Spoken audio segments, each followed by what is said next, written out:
Brought to you by ITIL.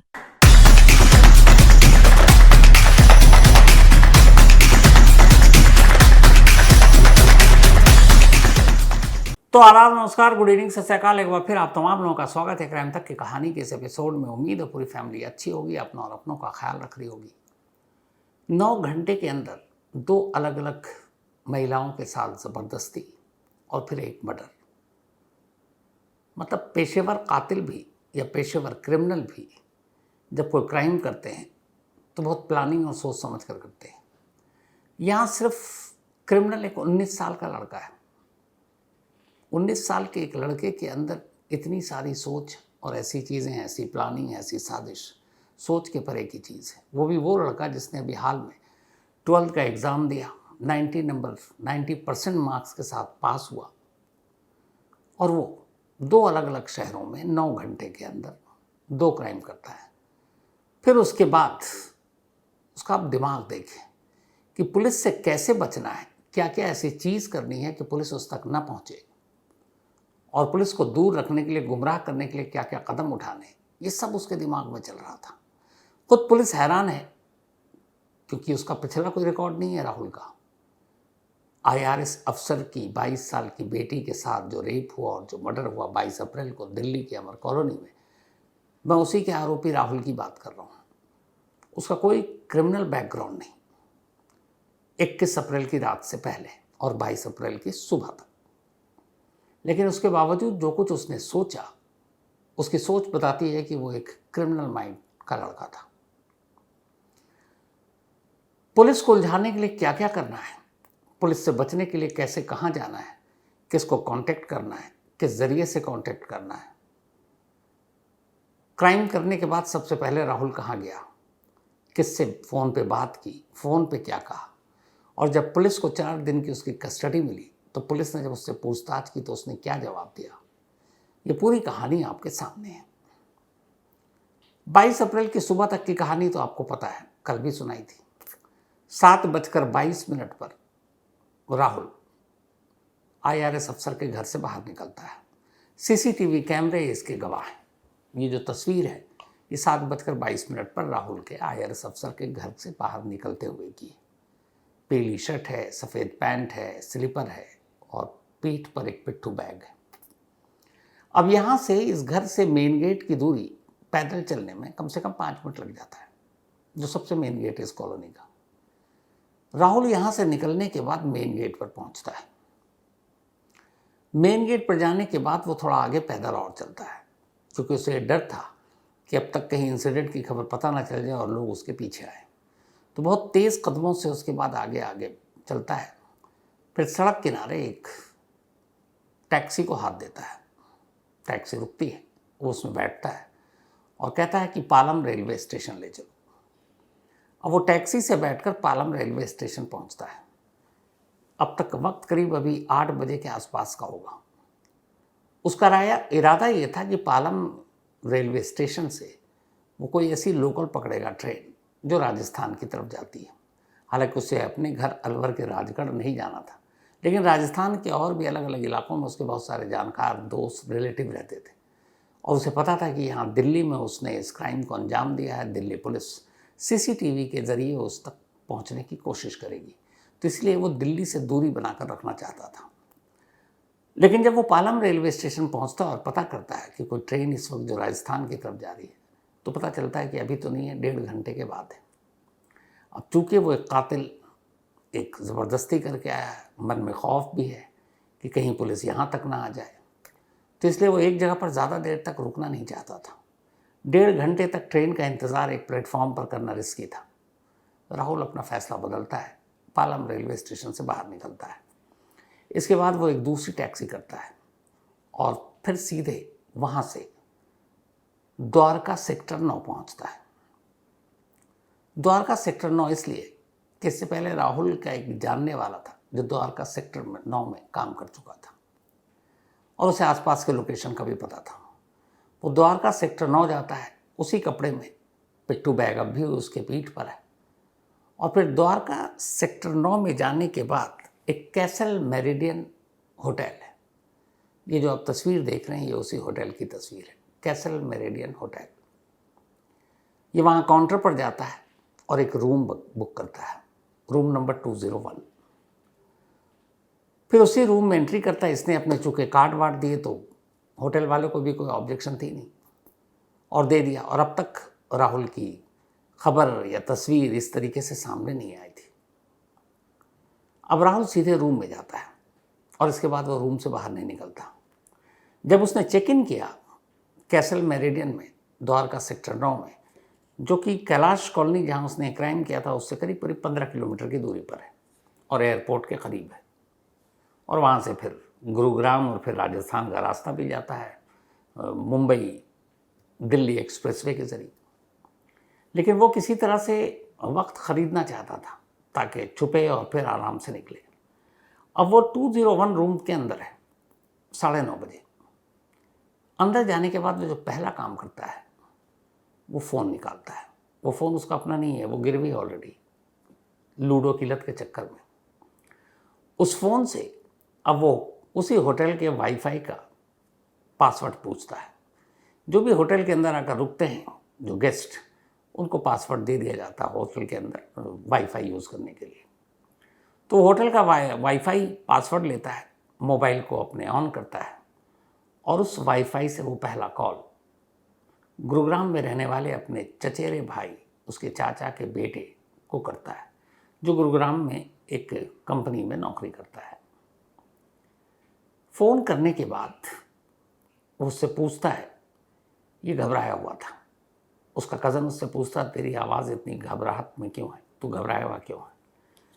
तब वो कहता है अपने भाई से, कज़न से, कि भाई मैंने दिल्ली में एक कांड कर दिया है और शायद मैं मरने वाला हूँ।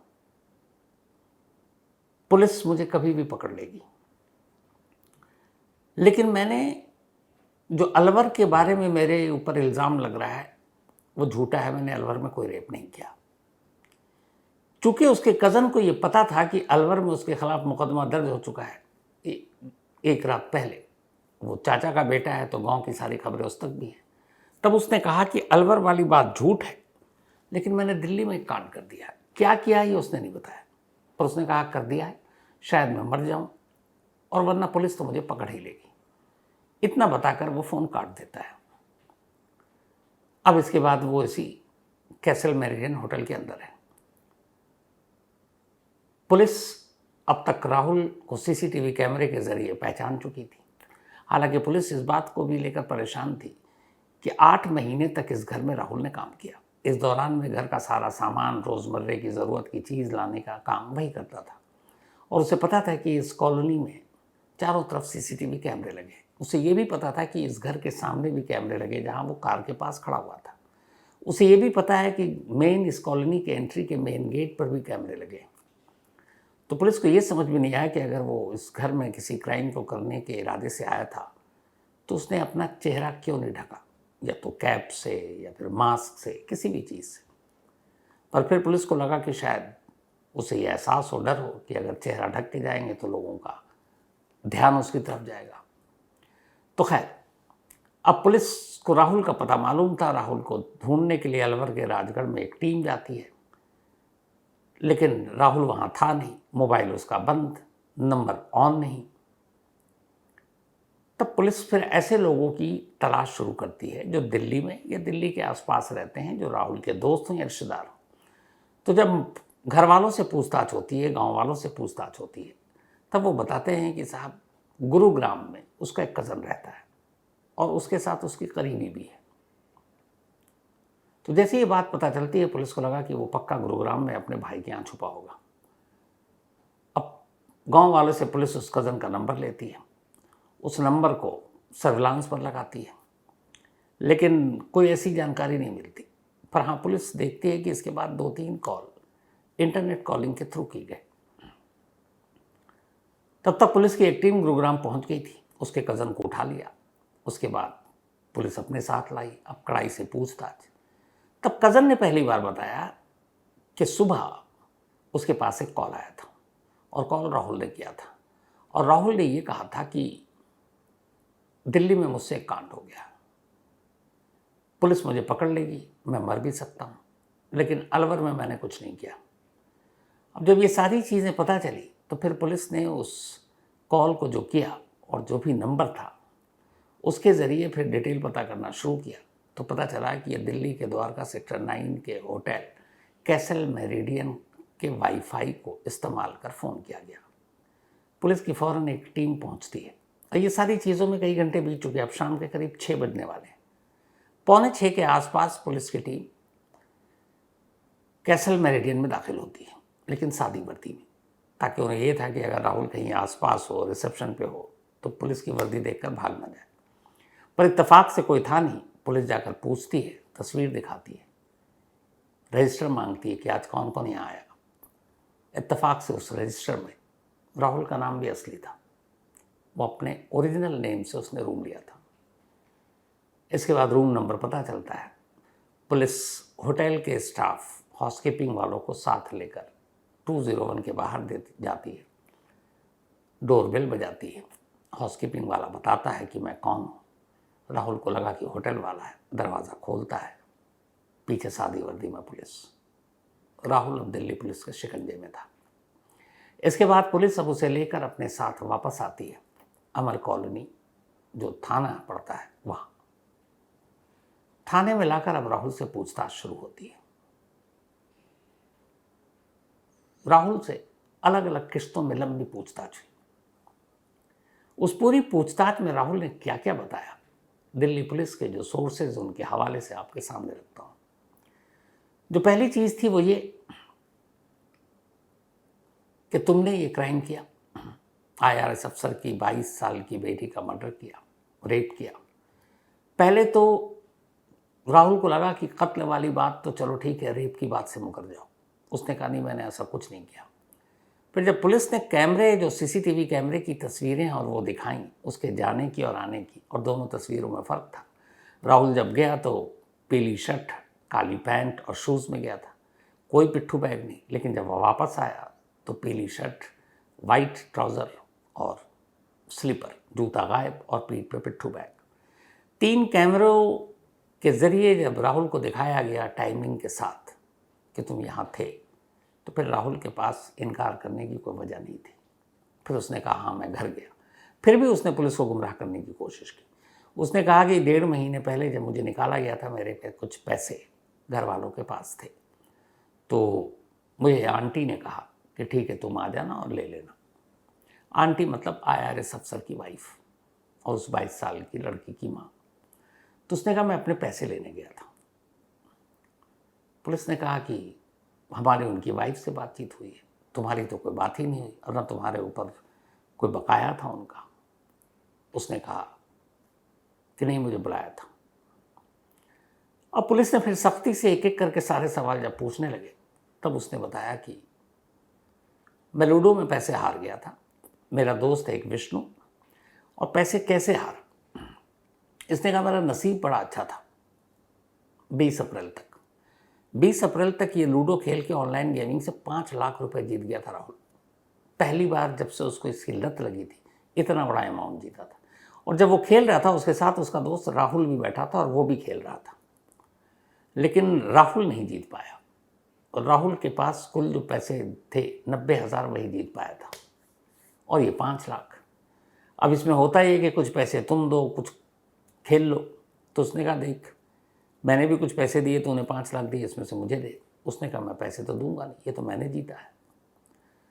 तो जब बात बनी नहीं तो उसने कहा अच्छा ठीक है, तेरा नसीब अच्छा है, किस्मत अच्छा है, तो एक काम कर, ये 90,000 ले, तो मेरे इन पैसों से भी आज लूडो खेल, क्योंकि आज तो सिर्फ जीत रहा है, लेकिन ये जो मैं तो हार रहा हूँ तो मैं खेलूँगा नहीं। तो तू मेरे पैसे दाव पे लगा और मुझे जीत के दे। तो अपने 5 में से नहीं देना चाहता है। उसने कहा ठीक है। अब उसने अपने दोस्त विष्णु के 90,000 रुपये पर ऑनलाइन गेमिंग के तहत लूडो खेलना शुरू किया, और जैसे ही ये किया, बदनसीबी का दौर शुरू हो गया। वो धीरे धीरे करके अपने दोस्त के 90,000 हार गए। अब उसके दोस्त को गुस्सा है कि तू अपना तो जीत गया 5 लाख, मेरे 90,000 हार गया, मुझे सारे पैसे दे। उसने कहा तुमने कहा खेलने के लिए, मैं खेला, मैं हार गया, ये तो लक की बात है, तो मैं तुम्हें कहाँ से दूँ। उसने कहा नहीं, तुझे देना पड़ेगा, तो उन 5 लाख में से दे। तो कहते हैं कि इसके बाद उस 90,000 को वापस लाने के लिए राहुल ने कहा ठीक है मैं तुझे देता हूँ, मैं अपने पैसे से अब खेलता हूँ। अब वो जो 5 लाख जीता था उसने उससे लूडो खेलना शुरू किया, पर बदनसीबी ये कि धीरे धीरे धीरे करके उस 90,000 को वापस लाने के लिए राहुल अपने 5 लाख भी हार गया जो वो जीता था। अब उधर 5 लाख हार गया तो उसके 90,000 हार गया, अब उसके पास कोई पैसे नहीं। फिर उसने मोबाइल गिरवी रख दिया कि शायद एक बाजी से बाजी पलट जाए, पर ऐसा कुछ नहीं हुआ।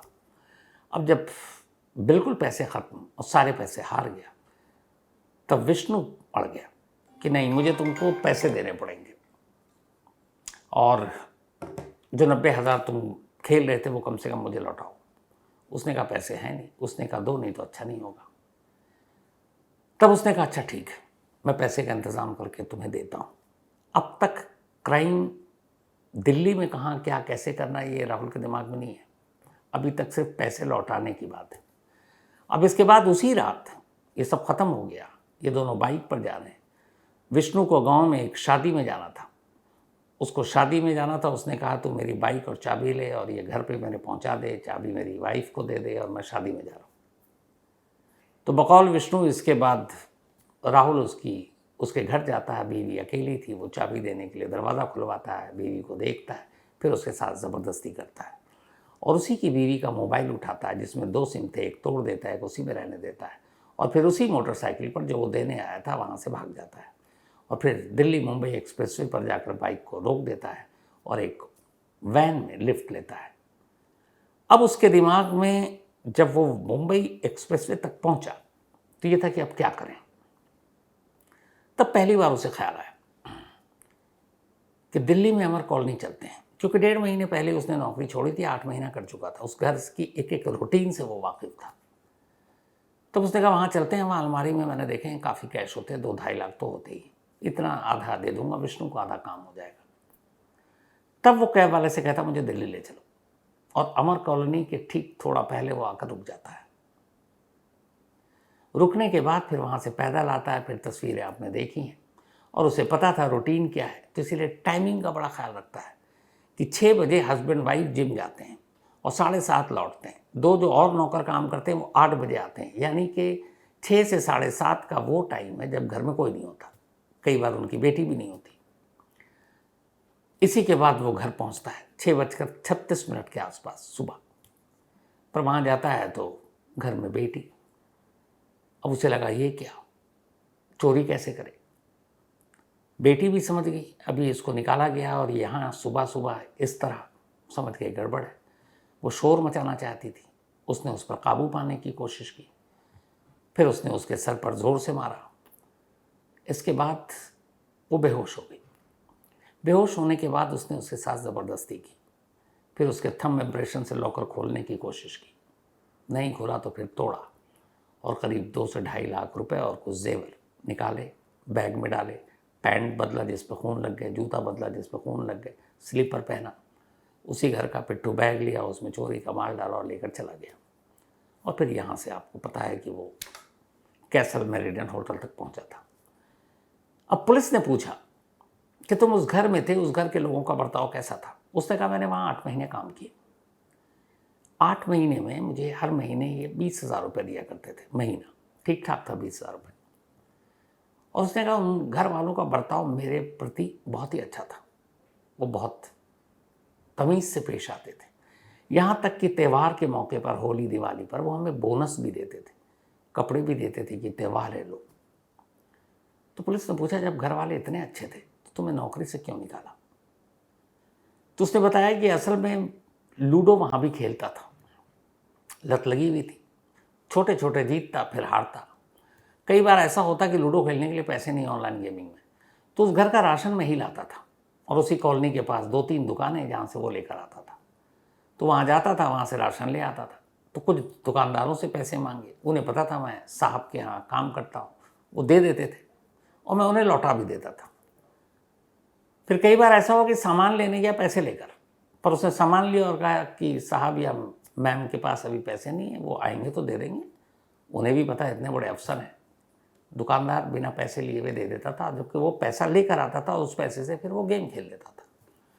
तो जब कई बार ऐसा हुआ तब दुकानदारों को लगा और कुछ उधार उसने लौटाए नहीं, तब उन्होंने IRS अफसर की वाइफ को ये बात एक दिन बता दी। वो किसी काम से शॉप पहुंची, कि ये राहुल इस तरीके से करता है। फिर दूसरे शॉपकीपर ने ये बताया, जब 2-3 शिकायत आई तब उन्होंने अपने हस्बैंड को बताया, और तब ये हुआ कि ये ठीक नहीं है, ये उधार ले रहा है, नाम बदनाम कर रहा है, पैसे नहीं देता है, तो हो सकता है कल को चोरी भी करे। इसीलिए 1.5 महीने पहले हस्बैंड वाइफ ने मिलकर राहुल को नौकरी से निकाल दिया। अब पुलिस ने पूछा कि जब तुम्हें पैसे की ज़रूरत थी, तुम्हारे दोस्त को लौटाना था, तो फिर तुमने मर्डर क्यों किया, और मर्डर से पहले रेप क्यों किया या ज़बरदस्ती क्यों की? तब राहुल ने जो पुलिस को बताया वो ये कि अगर मुझे दीदी पैसे दे देती तो ये सब नहीं होता। अब आप सोचिए, जिस लड़की की उसने आबरू लूटी, अब उसे दीदी कह के संबोधित कर रहा है। कह रहा अगर दीदी मुझे पैसे लेने दे देती या पैसे दे देती तो ये सब कुछ नहीं होता, फिर मैं कुछ नहीं करता। यानी अगर उसे चोरी करने से नहीं रोका जाता तो उसका कहना है कि ना मैं कत्ल करता ना मैं ज़बरदस्ती करता, पर चूंकि उस लड़की ने रोका इसीलिए हाथापाई हुई, और इसी दौरान जब वो बेहोश हुई तब उसने उसके साथ ज़बरदस्ती की। फिर उसे ये डर था कि अब वो चूँकि पहचान चुकी है, उसे घर में आया है, तो वो सबूत छोड़ना नहीं चाहता था, और इसीलिए उस वक्त वहाँ एक मोबाइल का चार्जिंग वायर पड़ा था जो उसने उसके गले में बेहोशी के आलम में डाला, गला घोंटा, और जब उसे यकीन हो गया कि वो मर गई तब फिर आराम से उसे, अभी भी घड़ी देख रहा था, उसे पता है टाइमिंग, 8 महीने में उसे मालूम था कि कभी भी हस्बैंड वाइफ 7:30 से पहले घर नहीं आते, क्योंकि वो जिम में जाते हैं, दोनों जिम करते हैं, और 1 घंटा जिम, हाफ एन आवर बाकी चीज़ों में लगाते हैं। तो उसे सब पता था, और 8 बजे से पहले कभी नौकर नहीं आएंगे बाकी तो तसल्ली से बिना खौफ के कपड़े बदलता है, जूते उतारता है, स्लीपर पहनता है, IRS अफसर का ही पैंट उठाता है अलमारी से, फिर वो सारे पैसे और वो कैश लेता है, वहीं से एक बैग ढूंढता है, उसमें डालता है, और फिर नीचे तसल्ली से, आप CCTV कैमरे में जब जाते हुए देखेंगे तब भी वो घबराहट में नहीं है, वो चला जाता है। तो पुलिस पूछताछ में राहुल का कहना था कि अगर दीदी ने मुझे न रोका होता तो ये नहीं होता, लेकिन दिल्ली पुलिस का कहना है कि 9 घंटे के अंदर जो लड़का 2 रेप करे और 1 मर्डर, इसका मतलब है उसकी फितरत है, उसका क्रिमिनल माइंड है ये सारी चीज़ों को करने की। पोस्टमार्टम रिपोर्ट आ गई। उस रिपोर्ट में कहा गया है कि उस लड़की के जिस्म पर जगह जगह जख्मों के निशान और नोचने खसोटने के निशान हैं, लेकिन ज़बरदस्ती करने की जहाँ तक बात है, पोस्टमार्टम रिपोर्ट से कभी इसका खुलासा नहीं होता। इसके लिए फॉरेंसिक रिपोर्ट आती है, और फॉरेंसिक रिपोर्ट का भी इंतज़ार किया जा रहा है, शायद आजकल में आ भी जाए तो उससे कंफर्म हो जाएगा। 19 साल का लड़का, सोचिए, 9 घंटे, 2 ऐसी वारदात, और उसके बाद बचने के लिए भी कि कैसे कहाँ जाना है, रेलवे स्टेशन जाना, होटल जाना, फ़ोन कैसे इस्तेमाल करना है, सारी बातें पता है। मतलब क्रिमिनल बैकग्राउंड ना होते हुए भी उसका पूरा दिमाग एक क्रिमिनल की तरह ही चल रहा था, और वो 19 साल। तो ये थी अफसोसनाक कहानी। अब आपसे मुलाकात होगी कल रात 9 बजे किसी नई कहानी के साथ। तब तक अपना और अपनों का ख्याल रखिएगा। Thank you very much.